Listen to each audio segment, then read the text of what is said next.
In this tutorial, I'll show you how to fix Apple ID grayed out in settings.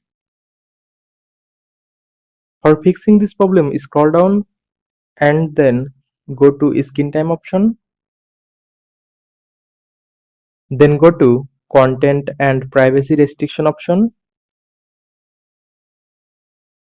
Now find accounts and then go to accounts option. Now allow accounts permission.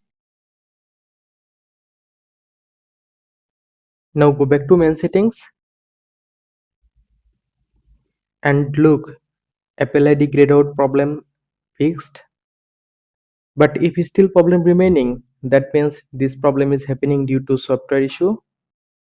So scroll down and go to general option, then go to software update option.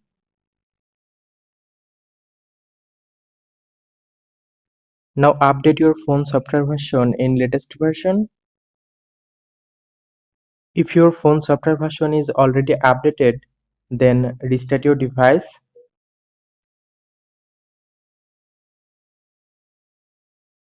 After this step, I hope your Apple ID grayed out problem will be solved successfully.